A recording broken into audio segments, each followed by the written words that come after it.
वासुदेवाय ओम नमो।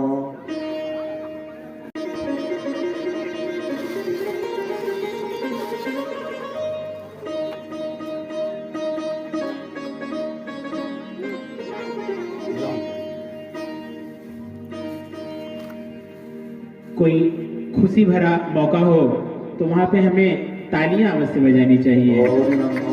क्योंकि हमारे दोनों हथेलियों के बीच में एक्यूप्रेशर के कुछ पॉइंट्स होते हैं जो तालियां बजाने से विशेष रूप से एक्टिव हो जाते हैं और उनसे संबंधित हमारे शरीर के ऑर्गन्स वो भी एक्टिव होते हैं और हर तरह के रोगों से बच जाते हैं। ओम नमो भगवते वासुदेवाय। अच्छा विचार करें आप कि आपके पास 10 रुपया है, मान लीजिए। उस 10 रुपये में आपके घर की सुरक्षा हो सकती है, उसी 10 रुपये से आपके गांव की सुरक्षा हो सकती है और उसी 10 रुपये से आपकी देश की सुरक्षा हो सकती है। तो आप 10 रुपया कहाँ लगाएंगे? देश की सुरक्षा में, गांव की सुरक्षा में कि घर की सुरक्षा में? धन्यवाद। देश की सुरक्षा में, क्योंकि देश से ही गांव और घर भी है। जब देश सही नहीं रहेगा तो गांव और घर भी नहीं रहेगा। हम ये बात इसलिए कह रहे हैं कि मेरा भी और आपका भी, हम सबका बस एक ही कर्तव्य है कि हम अपना तन, अपना मन और अपना धन ऐसी जगह ही लगाएं जहां से हमारा राष्ट्र सुरक्षित हो, हमारा धर्म सुरक्षित हो। जब जब भी हमारे देश पे आपदा आई तो पहले धर्म को तहस नहस किया गया, और जब धर्म को तहस नहस किया गया उसके बाद हम गुलाम हो गए। इतिहास है भारत का। कुछ वर्ष पहले धर्म को जबरन तोड़ा गया, अब राजनीति के द्वारा अथवा षड्यंत्र के द्वारा धीरे धीरे हम फिर उधर ही जा रहे हैं जहां से आजादी मिली थी। भारत के कई प्रांत ऐसे जहां जय श्री राम बोलना मना हो गया। उत्तर प्रदेश में भी कई जगह ऐसी हो गई। तो सबसे पहले हम सब जातिवाद से ऊपर उठकर एक बने और एक बनकर सबसे पहले अपने धर्म के लिए सोचे। धर्म मजबूत हो, राष्ट्र मजबूत हो, और अभी नहीं जगेंगे तो फिर देर हो जाएगी। मैं विशेष तौर से प्रार्थना ज्ञानियों से और ब्राह्मण लोगों से इसलिए करता हूं कि हम सब चाहें कि बहुत आसानी से काम हो सकता है। कथाओं का सिर्फ उद्देश्य ये नहीं कि हम धर्म के बारे में जानें। धर्म का मूल है क्या? पूरे धर्म को हमने जहां तक अध्ययन किया तो मुझे दो ही बात समझ में आई। पूरे धर्म का मूल है अपनी संस्कृति और अपने राष्ट्र की रक्षा करना। पूरे धर्म को पढ़कर एक तो मिलता है कि हम अपनी संस्कृति, अपने संस्कार और अपने राष्ट्र की रक्षा करें। यही धर्म है। इसके अन्यत्र यदि आप किसी धर्म को जानते हैं तो कृपानाथ आप मूल नहीं जानते, आप सत्य नहीं जानते। इसीलिए मैं विशेष तरह से नौजवानों से प्रार्थना करते रहता हूं कि नौजवान भाई बहनों को चाहिए कि देश की बागडोर और धर्म की सुरक्षा आपके कंधों पे है। इसीलिए आप सब अपनी संस्कृति, अपने राष्ट्र, अपने संस्कार, इन सारी बातों को इतिहास से सीखा जाए। इतिहास से यह मिलता है कि हमारे संस्कार क्या थे, हमारी संस्कृति कैसी थी, हमारा राष्ट्र कैसा था, और इतिहास यह भी सिखाता है कि कहां हम चूक गए, हमने क्या गलती की तो संस्कृति तहस नहस हुई, हमने क्या गलती की तो हमारा राष्ट्र गुलाम हुआ, हमने क्या गलती की तो हमारे धर्म को लोग कमजोर बनाए। तो आप सभी से प्रार्थना, जो नौजवान इधर उधर खड़े बैठ जाएंगे तो बड़ी कृपा होगी। कथा आप सबके लिए है। ओम नमो भगवते वासुदेव। आपके पास गाड़ी हो, कल्पना करो आप एक गाड़ी लेकर आओ नई, और कोई आपकी गाड़ी को खराब करना चाहता हो, चाहता है कि गाड़ी खत्म हो जाए, तो क्या करेगा? ध्यान देंगे। आप एक नई गाड़ी खरीद के लाओ और आपके दुश्मन के दिमाग में आ जाए कि इसकी गाड़ी को खत्म करना है, तो क्या करेगा?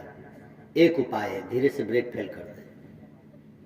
नई गाड़ी का कोई ब्रेक फेल कर दे तो गाड़ी को अलग से तोड़ना फोड़ना पड़ेगा, बिना कहे सब हो जाएगा उसका। हमारे धर्म के साथ भी यही हुआ, हमारा ब्रेक फेल कर दिया गया। हमारे धर्म में जो गुरु परंपरा थी, जो शिष्य परंपरा थी, वह छोड़ दिया गया। गुरु और शिष्य परंपरा जो हमारी थी, जो गुरु लोग हम पर ब्रेक लगाते थे ऐसे करो, वही हमारी तोड़ दी गई। सबसे पहले गुरुकुल तोड़ा गया, ये ब्रेक था। और जब से गुरुकुल की परंपरा छूटी तब से मनमुखी हो गए हम।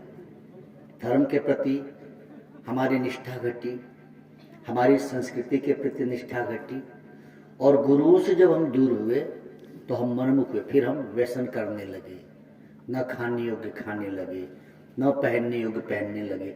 इसका मूल में क्या है? जो शिष्य और गुरु की परंपरा थी वो छूट गई। तो गुरु और शिष्य की परंपरा को पुनः लाया जाए, उसके लिए आपको स्कंद पुराण पढ़ना होगा। स्कंद पुराण में भगवान शिव जी ने बड़ी निष्पक्षता के साथ बताया है कि गुरुओं के क्या लक्षण है। किसी को भेष देखकर गुरु बनाने की आवश्यकता नहीं है। स्कंद पुराण का अध्ययन करें, जैसे भगवत गीता हम पढ़ते हैं वैसे ही स्कंद पुराण के अंतर्गत में गुरु गीता भी है। माता पार्वती जी ने प्रश्न किया है और भगवान शिव जी ने उत्तर दिया है। कितने प्रकार के होते हैं गुरु, क्या उनके लक्षण हैं, और किस तरह के हम गुरु करते हैं तो हमको क्या लाभ होता है। तो ये 8 प्रकार के गुरुओं का वर्णन भगवान शिव जी ने किया है। मैं बस ये निवेदन करना चाहता हूं कि यदि पुनः से इस परंपरा को लागू कर दिया जाए तो बाकी सब अपने आप ठीक हो जाएगा। ब्रेक सबसे जरूरी है। हम सानिध्य ले महापुरुषों का, शास्त्र और संत का सानिध्य लेने वाला ही साहसी होता है। शास्त्र और संत का जो सानिध्य छोड़ देता है वो फिर कायर होगा, लालची होगा, क्रोधी होगा, कामी होगा, अभिमानी होगा। सारी बुराइयों का मूल क्या है? शास्त्र और संत से दूर होना। और सारी अच्छाइयाँ बिना लाए ही आ जाती है जब हम शास्त्र और संत के नजदीक होते हैं। आग के पास रहते हो आप तो ठंडी भगानी पड़ती है क्या? अपने आप भाग जाती है, अग्नि का प्रभाव है। ऐसे ही शास्त्र और संत का ये प्रभाव है कि आप नश्वर से दूर हो जाएंगे, शाश्वत के करीब रहेंगे। शास्त्र और संत का ये प्रभाव है, आप दुर्गुणों से बचेंगे, सद्गुणों से आप भरपूर रहेंगे। तो हम सभी को चाहिए कि शास्त्र, संत और भगवंत का सानिध्य लें। भगवत नाम का कीर्तन करते फिर कथा में प्रवेश करेंगे। मैं सोच रहा हूं कि आज गुरुवार भी है तो स्कंद पुराण में एक बड़ी सुंदर मंत्र भगवान शिव जी कह रहे हैं पार्वती से, सुनाया आपको।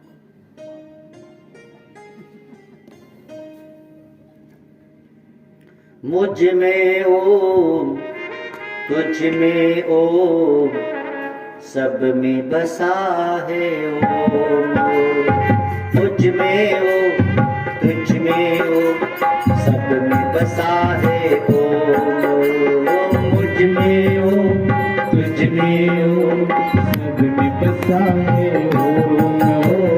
मुझ में ओम, तुझ में ओम, सब में बसा है ओम। तुझ में ओम, तुझ में ओम, सब में बसा है ओम। राम ओम श्याम ओम, भजले रे मन ओम। राम ओम श्याम ओम, भजले रे मन ओम। मुझ में ओम, तुझ में ओम, सब में बसा है ओम। मुझ में ओम, तुझ में ओम, सब में बसा है ओम। हरि ओम, हरि ओम, शिव शिव हरि ओम, हरि ओम, शिव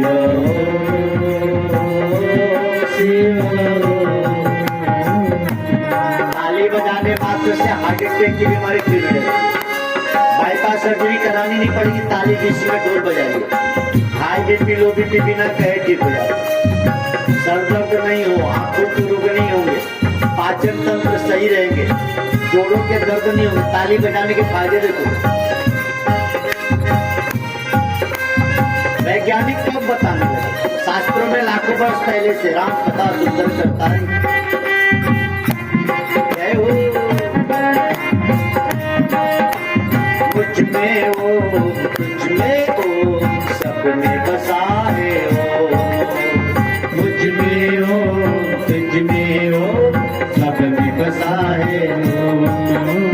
शिव भी जपते ओम, जपते ब्रह्म भी ओम, शिव जी जपते ओम, जपते ब्रह्म भी ओम, शिव भी जपते ओम, जपते ब्रह्म भी ओम, शिव जी जपते ओम, जपते ब्रह्म भी ओम।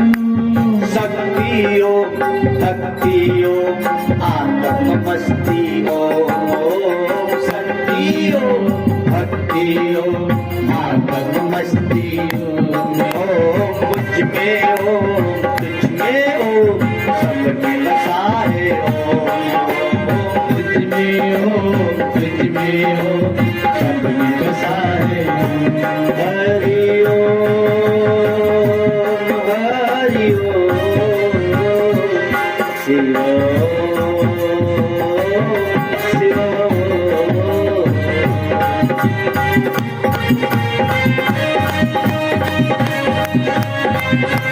सुखमणि साहब ग्रंथ में नानक कहते हैं ओंकार, भगवान कृष्ण गीता में कहते हैं सर्व सर्व वेदेषु, वेदों में ओंकार है।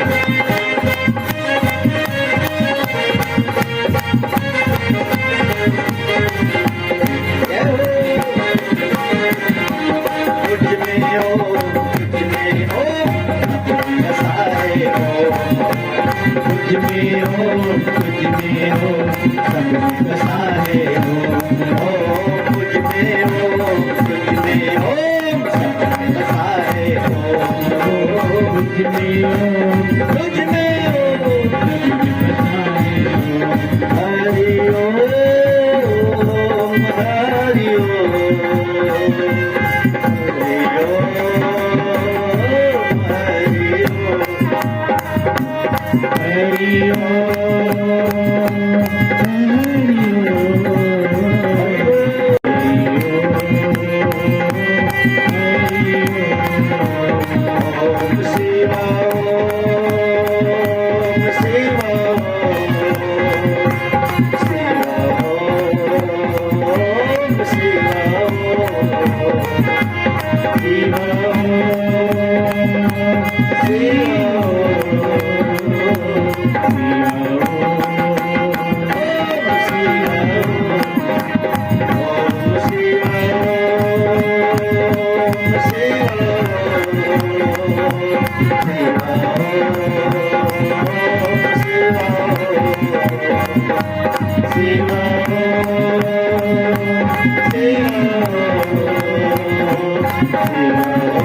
जोर से ताली बजाइए।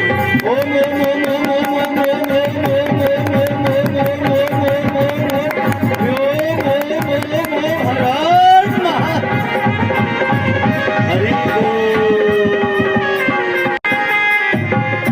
ओम नमो भगवते वासुदेवाय।